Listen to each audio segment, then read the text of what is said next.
जय हिंद। हर रविवार RJS webinar और अब हम लोग पॉजिटिव ब्रॉडकास्टिंग हाउस में पहुंच गए हैं ताकि देश में त्वरित गति से सकारात्मक भारत उदय आंदोलन को आगे बढ़ाया जाए। और इसके लिए अलग अलग वेबिनार और फिजिकल बैठकें होती हैं। तो लॉ ऑफ अट्रैक्शन को लेकर, जिसे आप आकर्षण का नियम कह सकते हैं, ये एक बहुत ही नया सब्जेक्ट है, लेकिन जीवन में इसका बहुत ही उपयोग है जहां से हम लोग ध्यान हट जाता है। तो आज जो हम लोगों के विचारक आरजेएस फैमिली के सुरजीत सिंह कोहली जी, जो दीदेवार जीवन ज्योति के संस्थापक हैं, आज मेजबानी कर रहे हैं, आज के होस्ट हैं। और हर महीने आप दीदेवार जी से मिलते हैं किसी नए सब्जेक्ट पर। तो आज लॉ ऑफ अट्रैक्शन पर होगा, आकर्षण का नियम पर होगा, क्या कुछ होगा। और कुछ ऑडियो क्वेश्चंस भी रिकॉर्ड किए गए हैं अलग अलग राज्यों से, और आप लाइव जो जुड़े हुए हैं वो भी अपने शंकाओं का यहाँ समाधान पा सकते हैं। सुरजीत सिंह दीदेवार जी का आरजेएस पीबीएच की ओर से स्वागत है। विधिवत स्वागत करने के लिए हम डॉक्टर मुन्नी कुमारी, जो अपने अनुभवों को साझा करेंगी, क्योंकि आज पॉजिटिव मीडिया डायलॉग की भी रिकॉर्डिंग हुई है, तो उनके क्या अनुभव रहे उसको बताते हुए और आप सभी का स्वागत करते हुए, खास करके सुरजीत सिंह दीदेवार जी का स्वागत करते हुए और उन्हें मंच पे आमंत्रित करते हुए, मैं आरजेएस पीबीएच सूचना केंद्र पटना के प्रभारी डॉक्टर मुन्नी कुमारी को आमंत्रित करता हूं। आरजेएस पीबीएच के अमृतकाल का सकारात्मक भारत के 170वें अंक में, 170 अंक यानी 150 के बाद जो है हम लोग ये 20वां कार्यक्रम कर रहे हैं, उसी को 170 अंक कहा जा रहा है। तो डॉक्टर मुन्नी कुमारी, स्वागत है। धन्यवाद सर। जय हिंद। आज पीबीएच नमस्कार के इस राष्ट्रीय मंच पर दीदेवार जीवन ज्योति की मेजबानी में आप सभी लोगों का स्वागत, अभिनंदन करती हूँ। मैं डॉक्टर मुन्नी कुमारी पटना सकारात्मक सूचना केंद्र पटना से हूँ। सभी का अभिनंदन और स्वागत करती हूँ। जैसा कि विदित है कि आज का विषय महत्वपूर्ण विषय है, लॉ ऑफ अट्रैक्शन, जिसमें दीदेवार जीवन ज्योति के सौजन्य से लॉ ऑफ अट्रैक्शन पे हमारे दीदेवार जी प्रकाश डालेंगे और आरजेएस परिवार संस्थान के माध्यम से लोगों को संदेश मिलेगा, राष्ट्र को संदेश मिलेगा कि लॉ ऑफ अट्रैक्शन क्या है। ये एक लंबी यात्रा आरजेएस परिवार के सौजन्य से हम लोगों ने यात्रा की है, जिस यात्रा में हमने बहुत सारे सकारात्मक बिंदुओं को छुआ है। उन्हीं में से एक आज महत्वपूर्ण विषय है लॉ ऑफ अट्रैक्शन, जिस पर प्रकाश डालेंगे दीदेवार जी। आपका बहुत बहुत अभिनंदन, बहुत बहुत स्वागत है दीदेवार जी। मैं गुजारिश करती हूँ दीदेवार जीवन ज्योति के संस्थापक आरजेएस पीबीएच पर वो पधारे और महत्वपूर्ण विषय जो उन्होंने चुना है लॉ ऑफ अट्रैक्शन, वो बताएं कि ये क्या है, क्या सिद्धांत है, इसके दर्शन क्या है और किस तरह से यह पॉजिटिव मूवमेंट के लिए, जो हमारा आरजेएस परिवार का एक बहुत बड़ा अभियान है, वो किस तरह से ये काम करेगा, किस तरह से उसको प्रेरित करेगा, कैसे हम अपने अभियान में सफल होंगे, कैसे अंतिम व्यक्ति तक हम इस अट्रैक्शन के नियमों को पहुंचाएंगे। आदरणीय दीदेवार जी, आपका अभिनंदन। धन्यवाद डॉक्टर मुन्नी कुमारी जी। संयोजक उदय कुमार मन्ना जी, जो सक्रिय विचारक, चिंतक और संयोजक तो है ही, जो महत्वपूर्ण विषयों को लेकर के हमेशा चिंतन करते रहते हैं और महत्वपूर्ण विषयों को इस राष्ट्रीय मंच पर ला करके लोगों के लिए और लोगों तक पहुंचाने का भरसक प्रयास करते हैं। इसके लिए हम सभी आभारी हैं, धन्यवाद उनको भी। और सर, फिर से पुनः आपको आमंत्रित करती हूँ दीदेवार जी, आपका बहुत बहुत अभिनंदन, स्वागत है सर। आप अपना विचार प्रेषित करें। धन्यवाद। सभी आरजेशियन को दीदेवार जीवन ज्योति में आपका स्वागत है। उदय मन्ना जी और डॉक्टर मुन्नी कुमारी जी ने जैसा कहा है, आज का विषय जो है वो है लॉ ऑफ अट्रैक्शन। हर महीने की कड़ी के अंदर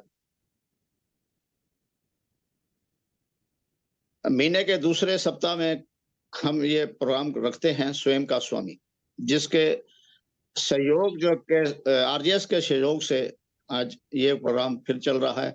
एक 170 प्रोग्राम चल रहा है और चौथा प्रोग्राम जो है स्वयं का स्वामी का चल रहा है। हर बार एक विषय होता है और आज का विषय है law of attraction. दीदेवार Jeevan Jyoti के अंदर सदा 3 नियम की बात की जाती है और नियम जो है वो सिर्फ और सिर्फ मानव के ऊपर जो लागू होते हैं, अधिकतर उसी पे बात की जाती है। और जो आज का विषय है लॉ ऑफ अट्रैक्शन, वो भी मानव के ऊपर ही है। कई बार कुछ बातें कही गई हैं, बार बार उसे कहना पड़ता है कि कड़ी मिलाने के लिए। प्रकृति जो है एक नियम के अनुसार बनी है और उस नियम के अंदर एक नियम लॉ ऑफ अट्रैक्शन भी है।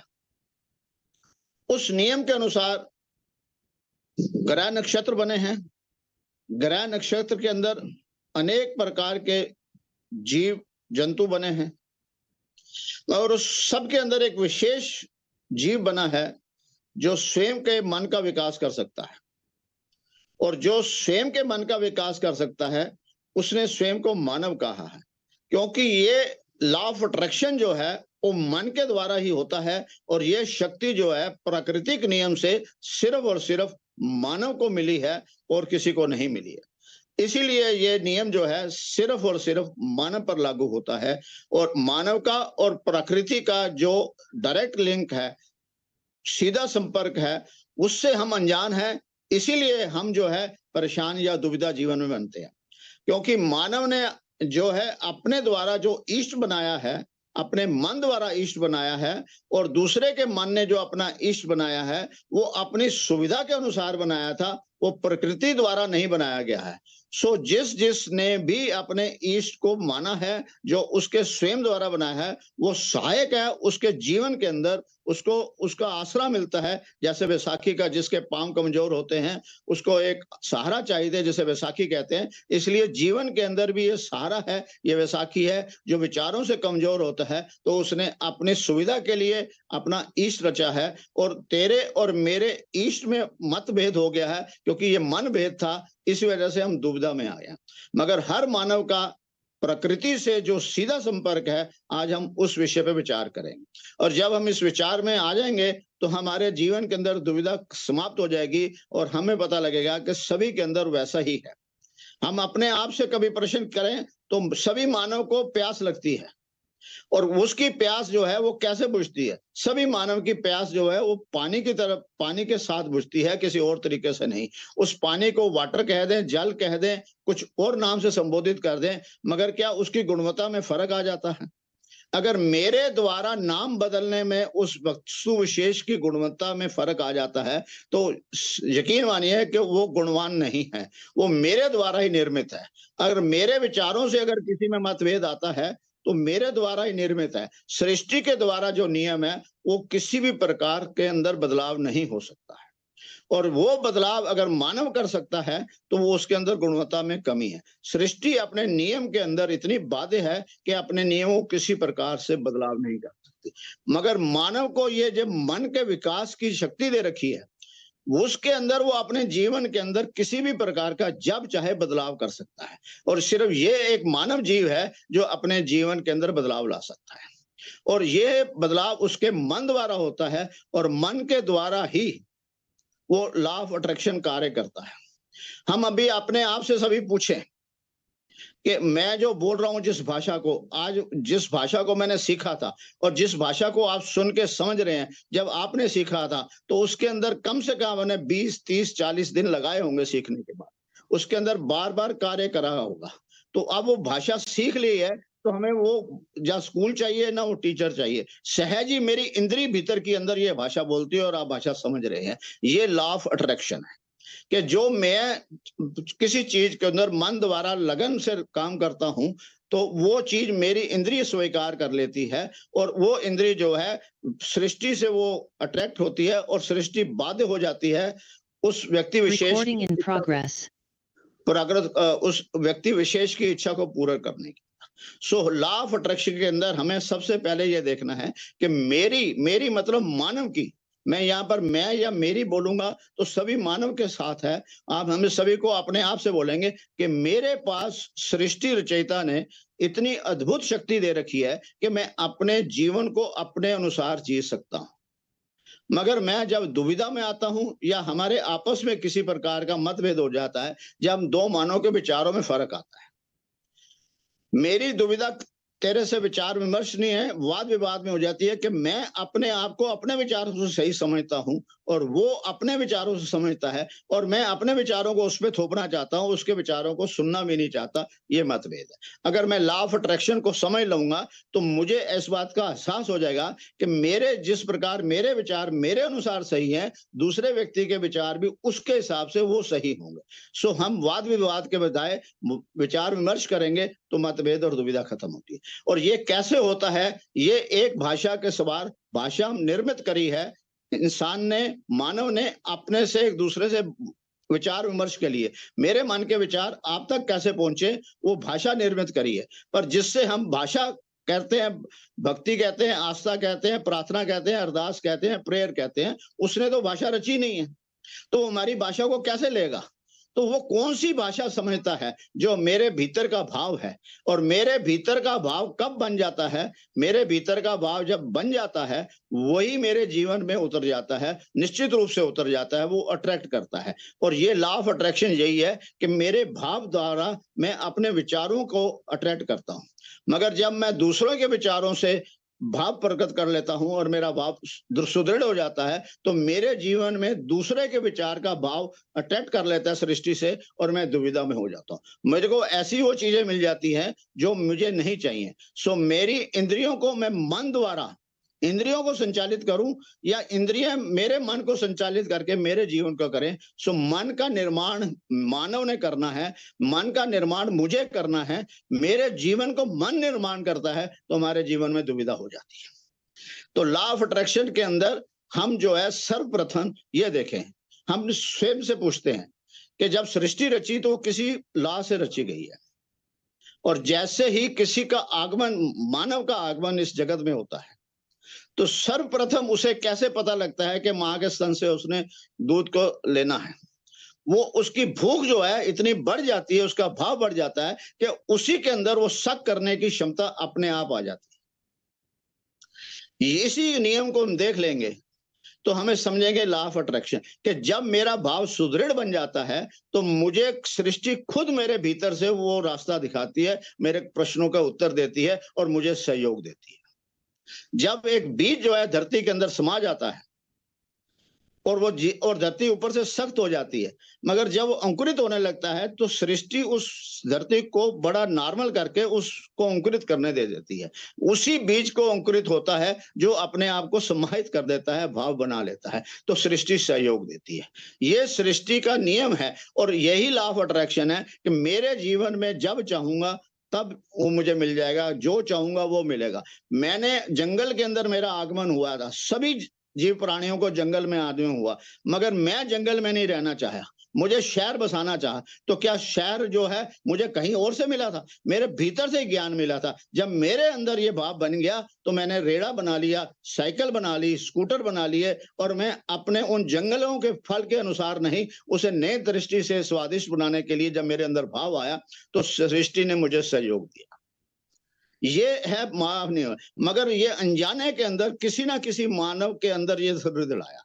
एक लॉ ऑफ अट्रैक्शन है गुरुत्वाकर्षण का। एक व्यक्ति विशेष पेड़ के नीचे बैठा था तो सेब गिरा, तो सेब नीचे गिरा, तो उसके अंदर ये भाव आया कि सेब नीचे क्यों गिरा, ऊपर क्यों नहीं गया? तो उसे इस लॉ ऑफ अट्रैक्शन का उसे ज्ञान मिला। तो उसने कहा जैसे ही ये नीचे गिर सकता है, अगर मैं इसकी शक्ति से ऊपर चला जाऊं तो मैं बढ़ जाऊं। जिंदगी भर हजारों सालों से पंख होते तो उड़ जाते, पंख होते तो जाते। उस व्यक्ति विशेष के अंदर भाव आया कि मैं भी इस उड़ सकता हूं। मानव आज अपने आप से पूछ, चांद और मंगल पर तू उड़ा है कि नहीं उड़ा? जिनको पंख मिले, ये लॉ ऑफ अट्रैक्शन है। मगर किसी व्यक्ति विशेष के अंदर ये भाव आया, और यही बात है कि मुझे अपने जीवन के अंदर अपने नीचे, अपने भीतर जाना होगा, मगर बाहर के पदार्थ के लिए किसी एक मानव के ज्ञान से पूरा मानव समाज उससे लाभान्वित होता है। और हमने यहाँ पर मतभेद हो गया, ये मेरा है या तेरा है। वो भी किसी मानव द्वारा आया था, मैं भी मानव हूं।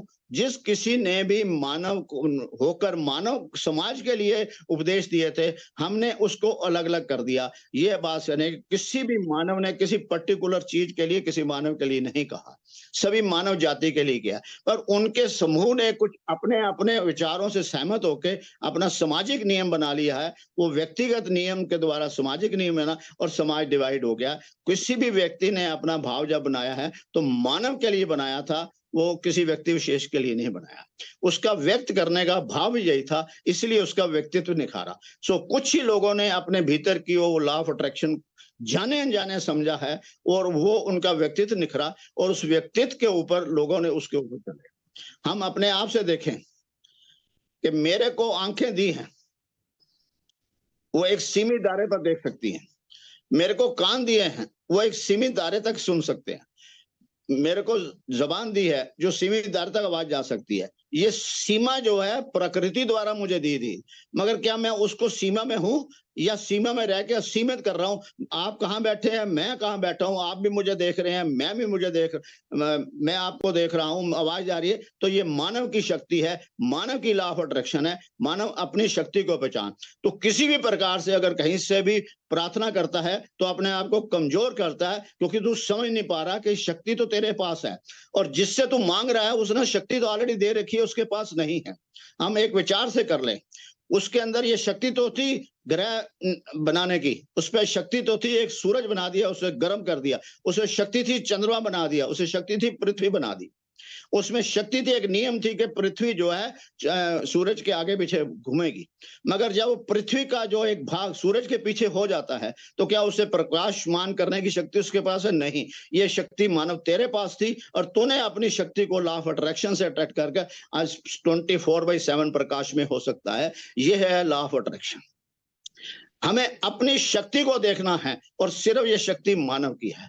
मैंने अपने द्वारा अपने किसी भी जीव को अपने भाषा भी सिखा दी, उसको अपने हिसाब से चला भी लिया, सर्कस भी कर दी। कोई हाथी उड़ नहीं सकता, मगर मैंने उसको जहाज के ऊपर लेके उड़ा के चला गया। किसी को नदी से पार नहीं कर सकता, मैंने नाव बनाई और उसे नदी से पार करा दिए। वो पूरे भी जितना भी जीव है उस सबको मैं अपने अनुसार चला सकता हूँ, और मेरे अंदर ये शक्ति है कि मैं जल के अंदर भी तैर सकता हूं, हवा में भी उड़ सकता हूं, जमीन पे भी रह सकता हूं। किसी भी ऐसी दूसरे जीव के अंदर सभी क्षमता नहीं है। सो मैं अपनी क्षमता को बनाने के लिए ये लॉ ऑफ अट्रैक्शन ही है, और ये लॉ ऑफ अट्रैक्शन जो है वो मेरे भाव के द्वारा बनता है। और ये मेरा भाव 100%, 100% किसी में रह जाता है तो सृष्टि मुझे सहयोग देती है। ऐसा ही जब मुझे ज्ञान हुआ तो मैंने अपने जीवन के अंदर इस लॉ ऑफ अट्रैक्शन को करा, और मैंने अपने आप को दीदेवार बना लिया, क्योंकि दीदेवार का शब्द का अर्थ ही यही है कि दीदे हैं आंखें, और जिस चेहरे पर ये आंखें लगी हैं वो उस चेहरे के दीदार नहीं कर सकती, दूसरे का दीदार करती हैं। और जिसका दीदार करती हैं, मानव ने भ्रमवश अपने जीवन का उसे आधार बना लिया और खुद का दीदार नहीं करा। अपने दीदार करेगा वो दीदेवार बनेगा, और दीदेवार बनते ही लॉ ऑफ अट्रैक्शन के ऊपर अट्रैक्ट हो जाएगा और अपने जीवन को करेगा। इसके लिए कुछ विधि होती है जो हम लाइव सिखाते हैं। विधि क्या है? ये शरीर के अंदर मेरे को एक व्यायाम करता हूं। मेरा शरीर जहां है प्राकृतिक नियम के अनुसार मेरे श्वास निश्चित रूप से वहां होंगे। अगर मेरे श्वास उस शरीर से पृथक हो जाते हैं तो मैं शव बन जाता हूं, मेरी पहचान खो जाती है, मेरा जीवन समाप्त हो जाता है। सो मेरे जीवन की अवधि जब तक मेरे शरीर में वो श्वास हैं, मेरा जीवन है। मगर क्या मैं विचार से वहां होता हूं या कहीं और होता हूं? जब मैं तीनों का समन्वय कर देता हूं, शरीर, श्वास और विचार से, तो उस समय जो मेरा भाव बनता है वो सृष्टि जो है उसको पूर्ण करने देती है। और सृष्टि नियम के अंदर 24 घंटे के अंदर 2 बार ऐसी अवस्था आती है, सभी मानव को ये चांस मिलता है वो कब मिलता है? जब दो ग्रह मिलते हैं आपस के अंदर। एक सुबह सूरज और चंद्रमा का जब संधि काल होता है, और एक शाम को जब सूरज और चंद्रमा का संधि काल होता है। हमारी नासिका के अंदर हम पूरे दिन के अंदर एक नासिका से श्वास लेते हैं, दूसरी नासिका से श्वास छोड़ते हैं, मगर उस समय संधि काल के अंदर हम दोनों श्वास नासिका से श्वास लेते हैं और दोनों नासिका से श्वास छोड़ सकते हैं।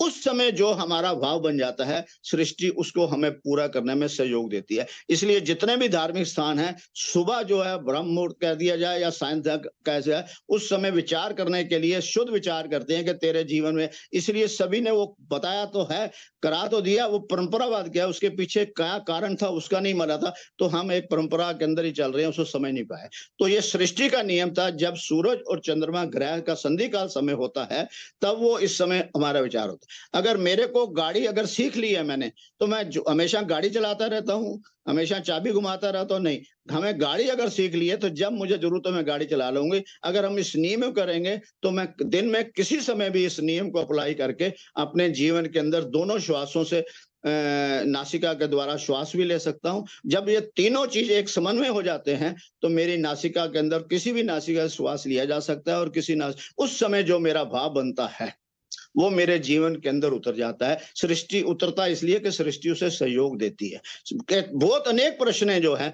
वो कैसे बने, अणु परमाणु कैसे बने हैं, मैंने कच्चे को पक्का कैसे बनाया है, ये मेरे भीतर के प्रश्न कहां से आए हैं?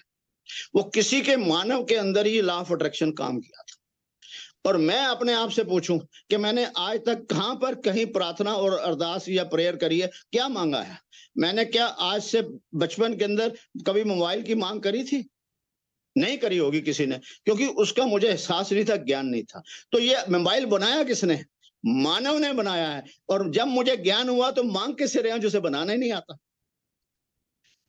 गाड़ी मैंने बनाई है और गाड़ी में कहीं और से मांगने जा रहा हूं। मानव तो अपनी निर्मित की हुई चीजों को, जो निर्मित सृष्टि नहीं कर सकती है, उसके से वो मांग रहा है, अपने अंदर ऊर्जा को उजागर करके उसके ज्ञान को प्राप्त कर ले।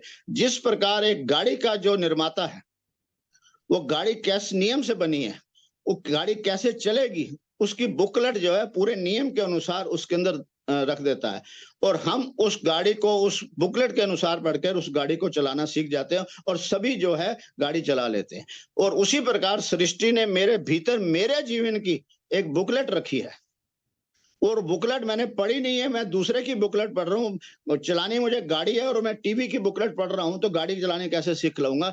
मुझे अपने जीवन के लिए अपने भीतर ही जाकर अपनी बुकलेट करनी है। यह है लॉ ऑफ अट्रैक्शन। मगर मैं क्या करता हूँ, दूसरी तरफ चला जाता हूँ। सृष्टि जो है 3 नियम के ऊपर चलती है। एक तो सृष्टि का नियम है जिसमें गुरुत्वाकर्षण है, जितने ग्रह नक्षत्र अपनी अपनी जगह पे खड़े हैं, और एक मानव का है अपना व्यक्तिगत नियम, और एक मानव ने अपने समाज को निर्मित करा है, उसने एक सामाजिक नियम बना दिया है। वह हर व्यक्ति विशेष एक किसी ना किसी समाज के साथ उसका अंग है, क्योंकि मानव समाज के नियम के अनुसार जहां जहां उसका परिवेश जिस परिवार के अंदर होता है, तो वो नियम जाने अनजाने वो उसको आ जाते हैं, वो ग्रहण कर लेता है और उसे बाउंड भी कर देता है समाज। बहुत कम व्यक्ति हैं जो इससे आगे निकलते हैं।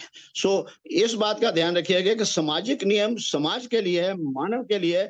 हमारी मतभेद जो दुविधा है समाज के नियम से है, और हम सामाजिक नियम को अप्लाई करते हुए पाप और पुण्य में उजल गए हैं। पाप और पुण्य जो है कुछ नहीं है, समाज के लिए। हमें कुछ ऐसे बातें बताई गई थी कि हम गलत काम ना करें, कि हम समय से आके डिकोड कर लें। हमने डिकोड नहीं करा और ऐसे उठा लिए, इसलिए दुविधा है। प्राकृतिक नियम के अनुसार और मानव के नियम के अनुसार उसका डायरेक्ट नियम है, उसी को करना है। हमने क्या खाना है, क्या पहनना है, क्या दिखना है, वो मेरे व्यक्ति विशेष के ऊपर है। पर समाज ने उसे पाप और पुण्य और ये कह दिया। कपड़े कैसे पहनने, आज मैंने सफेद कमीज पहनी है, आपने हरा सूट पहना हुआ है। क्या जिस दिन खरीदने गए थे तो वहां सिर्फ सारे ही थे सूट? नहीं, वहां अनेक रंग होंगे। तो क्या बाकी आपने रिजेक्ट कर दिए? नहीं, वो अपने उनमें से एक स्वीकार करा।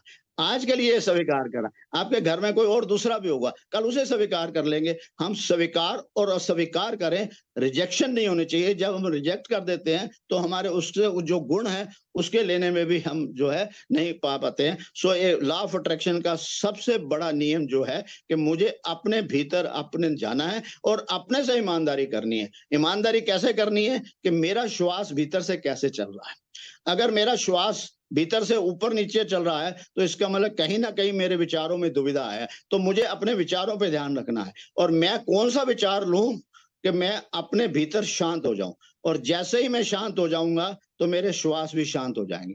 मेरे विचार अगर क्रोध वाले हैं तो मेरा श्वास भी जो ऊपर नीचे होगा, और मेरे विचार अगर शांत हैं तो मेरे श्वास भी शांत हो जाएंगे, और जीवन के अंदर भीतर की कोई भी दुविधा, किसी प्रकार का रोग नहीं रह सकता। प्राकृतिक नियम के अंदर लॉ ऑफ अट्रैक्शन एक ये भी है कि अगर मेरे विचार गलत हैं तो मेरे भीतर का रोग मेरे शरीर में हो जाएगा। मेरे विचार शुद्ध हैं, साफ हैं और ईमानदारी के हैं, किसी के प्रति दुर्भावना नहीं है, तो मेरे भीतर के अंदर किसी प्रकार का रोग नहीं होगा। और अगर रोग आ गया है तो मुझे उसका कारण भी है, मेरे कोई गलत विचार थे इसलिए रोग आया, मुझे उसका निवारण मेरे अपने विचारों को बदलने से निवारण होगा। हम बाहर से कोई दवा लेते हैं तो टेम्परेरी रिलीफ होता है, क्योंकि कारण मालूम नहीं है, निवारण नहीं है, इसलिए हम वो टेम्परेरी रिलीफ को परमानेंट रिलीफ लेते हैं। ये लॉ ऑफ अट्रैक्शन नहीं है।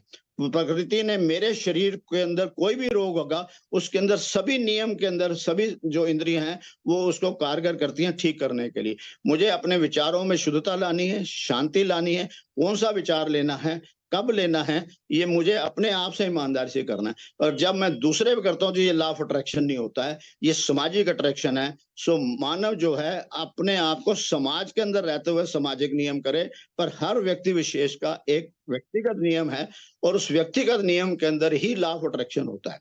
हम जाने अनजाने, किसी को बीमार है, 40 साल की उम्र है, हम उसे कहते हैं यार इसे कैंसर हो गया, मेरी तो उम्र आज 55 साल हो गई है, कहीं मेरा को ना हो जाए। ये विचार लेके मैं इतना दृढ़ कर लेता हूं कि मेरे को भी कैंसर हो जाता है। और ये अगर विचार लो यार हम तो 55 साल तो हो गए, ठीक हो गया, अगर 55 साल ठीक है तो बाकी जीवन भी ठीक रहेंगे, इसने भी कहीं गलती करी होगी इसलिए हो सकता, ऐसा विचार लेंगे तो हम जीवन भर जितनी भी आयु अवधि है तब तक ठीक रहेगी।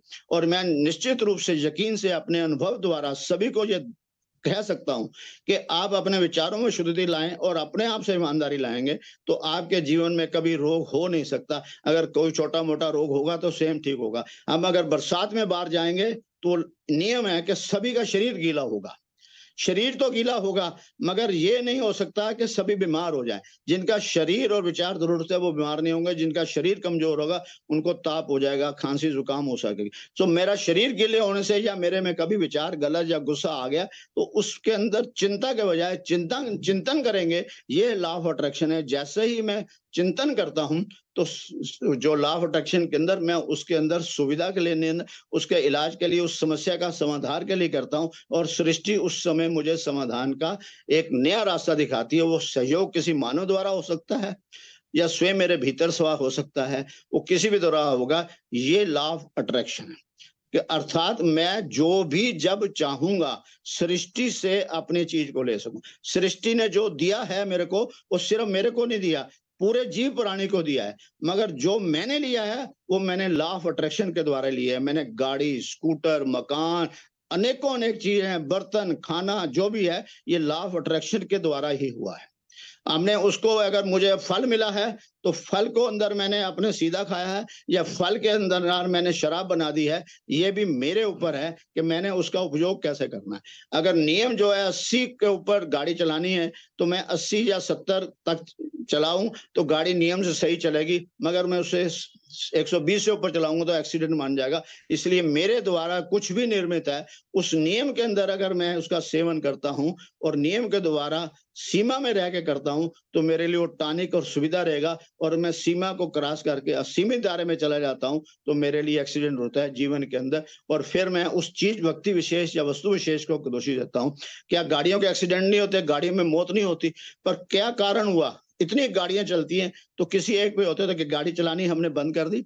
हवाई जहाज जो है क्रैश होते थे, उस जब क्रैश होते थे तो हमने उसमें कौन सा कारण बनाया वो ढूंढा है। तो जब कुछ हवाई जहाज थे तो क्रैश होते थे, आज अनेकों अनेक हवाई जहाज उड़ते हैं पर क्रैश कितने होते हैं? बहुत कम होते हैं। एक्सीडेंट कितने? क्योंकि हमने उस समस्या का समाधान निकाला है। सो ये मानव, अगर तू अपने जीवन के अंदर इस बात को सही समझ लेगा तो प्रकृति ने तेरे को वो शक्ति दी है कि जब तेरे भाव कोई बन जाएगा तो तेरे भाव से वो तेरे को सहयोग देगी, और अपने भाव को तूने बनाना है, और भाव सीधा सजगता से होगा। अगर तूने ऐसे बना दिया तो तेरा मन जो है, इतनी शक्ति है कि जो तेरा भाव बनेगा, मन के अंदर समझदी नहीं है, बुद्धि नहीं है, वो कर देगा जो तेरा नुकसान करेगा। अगर तूने अपनी बुद्धि के द्वारा मन का निर्माण करा और मन के द्वारा भाव बना, तो निश्चित रूप से तेरा अपना जीवन तो सुधरेगा ही, समाज के लिए भी तू एक सेट बनेगा, नहीं तो लाइबिलिटी बनेगा। हमें अगर इस बात को समझ लेंगे, लॉ ऑफ अट्रैक्शन मेरा और प्रकृति का जो सीधा संपर्क है, हमें उसे धरवाना है। हम सामाजिक नियम में, जब समाज का एक हिस्सा है तो सामाजिक नियम पर उसे उलझे नहीं, हम अपने भीतर देखें कि मेरा और प्रकृति से क्या संबंध है। मैं अपने भाव को बनाऊंगा तो मुझे प्रकृति देगी। ये जितने भी धर्म स्थान है, ये आपस में विचार विमर्श के लिए थे कि हम अपना, मेरा विचार आपको मिले, आपका विचार मिले, मेरा विचार और आपका विचार मिलके सबके विचार मिले। ये उस सुविधा के लिए बनाया था। हमने इसे अपने लिए असुविधा बना ली कि ये तेरा विचार है इसलिए तू करेगा, ये मेरा विचार है। ये विचार थे जो संप्रदाय और धर्म में कन्वर्ट हो गए। हमें इस पे सजग होना है। और जब हम, मैं मानव हूं, तुम भी मानव है, तेरा भी इस शरीर जगत में आने का सेम माध्यम था, मेरा भी सेम माध्यम है। अगर मैं इस बात को समझ लूंगा, वही रास्ता है जाने का भी और आने का भी, वही रास्ता है। तो मानव का अगर रास्ता सेम है तो विचारों के अंदर सहमति होने से मानव के अंदर मतभेद खत्म हो जाता है।